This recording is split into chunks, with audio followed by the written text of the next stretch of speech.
The Adventures of Meatball the Brave. Deep in the bubbling cauldron of Grandma's soup, a round, plump meatball splashed into the savory broth with a triumphant plop.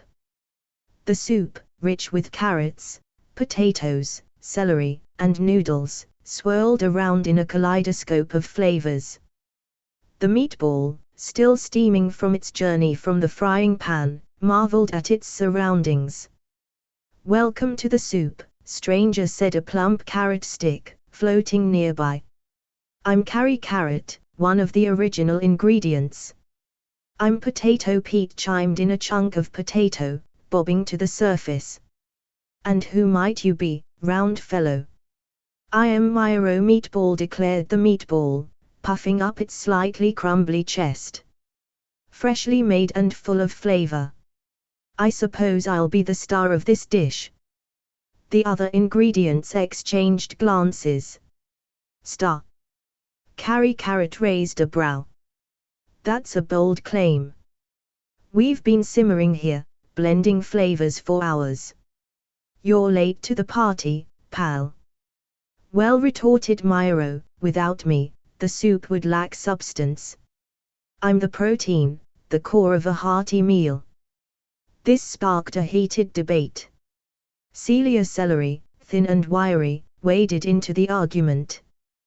"We provide the aroma and the crunch, Meatball. What would soup be without us? You're just a glob of minced meat." This comment ruffled Myro's perfectly browned exterior. "Just a glob. I was hand-rolled and seasoned. Unlike you, I bring a gourmet touch to this pot." Before long, the conversation turned into a full-blown squabble. The noodles tangled themselves with Myro, trying to pin him down. Carrie and Pete splashed broth into his face. Even Celia jabbed at him with her green stalks. A dramatic exit. Amid the chaos, Myro tried to roll away, but the turbulence was too much. In a desperate attempt to escape, he flung himself upward, landing on the rim of the soup bowl. A nudge from a particularly annoyed noodle sent him tumbling over the edge. Down he rolled, bouncing off the table and onto the kitchen floor. His fall was cushioned by a discarded napkin. The clatter of his descent echoed through the kitchen, leaving the soup pot in stunned silence. "Good riddance," muttered Carrot, though a hint of guilt flickered in her voice. The journey begins. Myro, shaken but unbroken, looked around the vast expanse of the kitchen floor. This is no defeat, he told himself. This is an opportunity. He rolled across the tiles, dodging crumbs, puddles of spilled milk, and the occasional scuttling ant. As he journeyed, he encountered other kitchen dwellers. First, he met an ancient wooden spoon lying forgotten under the counter.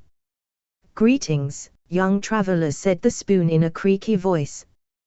"Beware the realm of the sink, many a fine dish has met its doom there." Myro thanked the spoon and continued, rolling toward the glint of sunlight streaming through a window. Along the way, he befriended a stray grape who had rolled off the counter weeks ago. Together, they explored the lower cabinets, marveling at the treasures within, gleaming pots, towering jars of spices, and bags of flour. A brush with danger. Myro's greatest challenge came when he accidentally rolled too close to the sink. A gust of wind from an open window nudged him toward the edge, and he teetered on the brink of the drain. Just as he was about to fall, a heroic spatula swooped in and pushed him to safety.